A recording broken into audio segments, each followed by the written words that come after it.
शनिवार की सुबह पाकिस्तानी हवाई ठिकाने पर भारत द्वारा किए गए सटीक हमले अमेरिकी उपराष्ट्रपति जेडी वेंस द्वारा 9 मई की रात को प्रधानमंत्री नरेंद्र मोदी को फोन करने और खतरनाक खुफिया जानकारी के बारे में जानकारी साझा करने के कुछ ही घंटों बाद हुआ, जिसमें कहा गया था कि यदि संघर्ष सप्ताह तक जारी रहा तो नाटकीय रूप से वृद्धि होने की उच्च संभावना है।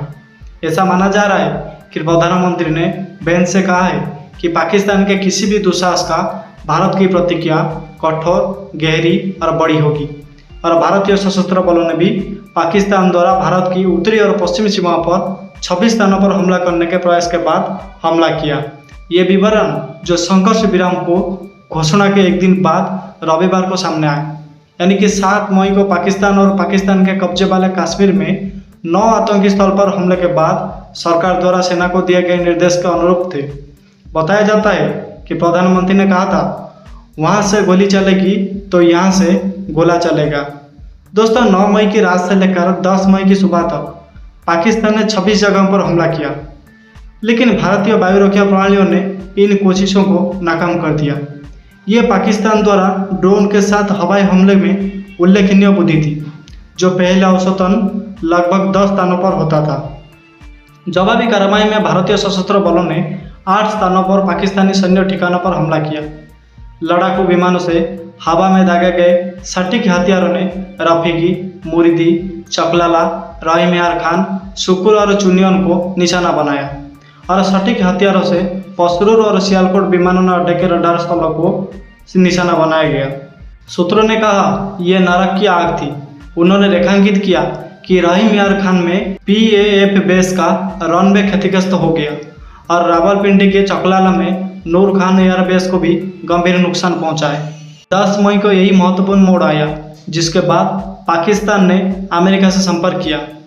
पाकिस्तानी सेना प्रमुख जनरल आसिम मुनीर और अमेरिकी विदेश मंत्री एवं राष्ट्रीय सुरक्षा सलाहकार मार्को रूबियो के बीच बातचीत हुई, जिसमें उन्होंने भारत के साथ बातचीत करने की इच्छा जताई। रूबियो ने विदेश मंत्री S जयशंकर से बात की, जिन्होंने कहा कि भारत बातचीत करने को इच्छुक है और यह बात पहले भी बता दी गई थी। परिणाम स्वरूप पाकिस्तान के सैन्य संचालन महानिदेशक मेजर जनरल कासिक अब्दुल्ला ने 10 मई को दोपहर 1 बजे के आसपास भारतीय DGOM lieutenant general Rajiv Ghai से संपर्क किया और दोपहर 3:30 में बातचीत तय हुई और उन्होंने गोलीबारी और सैन्य कार्रवाई रोकने का फैसला किया। भारतीय परिप्रेक्ष्य से 22 अप्रैल के पहलगाम आतंकवादी हमले के बाद से मुख्य उद्देश्य पूरे हो चुके हैं। राजनीतिक सैन्य और मनोवैज्ञानिक सैन्य भी। सरकार के भीतर व्यापक सोच रही थी कि पाकिस्तान की हरकतों की बड़ी कीमत चुकानी पड़ी होगी, जिसके कारण उसे सीमा पर आतंकवादी कार्रवाई करनी पड़ी, जिसमें 26 लोग की मौत हो गई और जिनमें एक को छोड़कर सभी पर्यटक थे। इसीलिए दोस्तों, राजनीतिक वेक्टर में इसने कई कूटनीतिक उपायों को जन्म दिया, जिसमें सिंधु जल संधि को स्थगित रखना सबसे यह महत्वपूर्ण था। सूत्रों के मुताबिक कि 3 युद्धों और पिछले 4 दशकों के सीमा पर आतंकवाद के साथ पाकिस्तान ने उस समझौते के मूल सिद्धांतों का उल्लंघन किया है, जिसे सद्भावना की भावना से संपन्न किया गया था।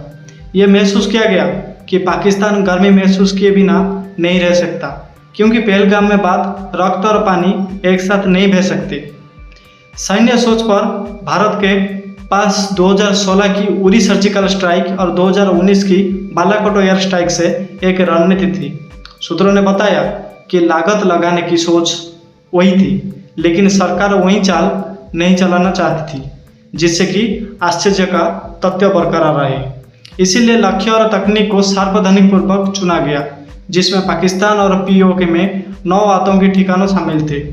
मुरीद के बहावलपुर और मुस्तराबाद के 3 आतंकी ठिकान ने केवल उच्च मूल्यों वाले आतंकवादी लक्ष्य थे, बल्कि वो प्रतीकात्मक भी थे, क्योंकि वो लश्कर-ए-तैयबा और जैश-ए-मोहम्मद के मुख्यालय का प्रतिनिधित्व करते थे। सूत्रों ने दिल्ली द्वारा खींची गई नई लाल रेखा को रेखांकित करते हुए कहा कि संदेश स्पष्ट था, हम आपको मारेंगे और हम आपको आपके मुख्यालय में मारेंगे, कुछ शिविरों में नहीं। और सूत्रों ने कहा कि मनोवैज्ञानिक वेक्टर राजनीतिक और सैन्य का संयोजन था।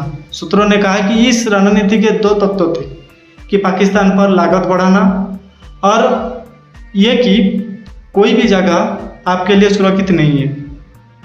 पहलगाम आतंकी हमले के बाद से ही भारत ने आतंकवादियों पर हमला करने के अपने इरादे को स्पष्ट कर दिया था कि प्रधानमंत्री मोदी से लेकर विदेशी मंत्री जयशंकर और MSA अजित डोभाल तक सभी ने 22 अप्रैल से 7 मई के बीच फोन पर बातचीत में अपने समकक्षों को इस बात के संकेत दिए थे। और 7 मई को रात 1 बजे से 1:30 बजे के बीच भारतीय सशस्त्र बलों द्वारा 9 आतंकी ठिकानों पर हमला करने के बाद लेफ्टिनेंट जनरल घई ने अपने पाकिस्तानी समकक्षों को फोन किया और उन्हें बताया कि भारत ने सावधानीपूर्वक चुने गए आतंकी ठिकानों पर हमला किया है और उन्होंने सैन्य ठिकानों को निशाना नहीं बनाया है। और अंत में एक संदेश भेजा गया कि अगर पाकिस्तान बातचीत करना चाहता है तो भारत बातचीत करने को तैयार है। दोस्तों, भारतीय नेताओं को फोन करने वाले पूरी दुनिया के लिए संक्षिप्त और संदेश सीधा था। अगर वो हम पर गोली चलाते हैं तो हम उन पर गोली चलाते हैं, अगर वो रुकते हैं तो हम रोकेंगे। यही बात मोदी, जयशंकर और डोभाल से बात करने वाले सभी विदेशी नेताओं और मंत्रियों को दोहराई गई। अगले 3 दिनों में पाकिस्तान ने 8, 9 और फिर 10 मई को ड्रोन और मिसाइल के जरिए भारत पर हमला किया और ये कोशिशें ज़्यादातर नाकाम रही। 7 और 9 मई के बीच हमले 8 और 10 जगहों पर हुए, लेकिन पाकिस्तानियों ने इसे बढ़ा दिया और 10 मई को सबसे महत्वाकांक्षी हमला किया जब उन्होंने सिरसा जैसी जगहों को भी निशाना बनाया।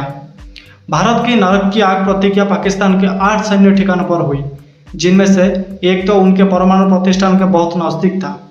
सूत्रों के मुताबिक भारतीय और पाकिस्तानी सेना और तकनीक कौशल के बीच का अंतर भारतीय सशस्त्र बलों की प्रतिक्रिया से स्पष्ट था, जिसने दिल्ली की उच्च और मजबूत क्षमता का प्रदर्शन किया। सूत्रों के मुताबिक 10 मई को उन्हें परास्त कर दिया गया। तभी पाकिस्तान ने सैन्य कार्रवाई रोकने के लिए अमेरिकियों से मदद मांगी।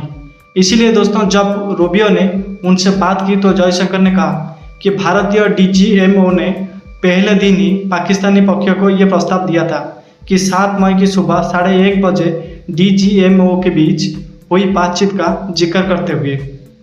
अब एकमात्र संचार चैनल DGMO के बीच ही तथा भारत और पाकिस्तान के बीच संचार का कोई अन्य चैनल नहीं है।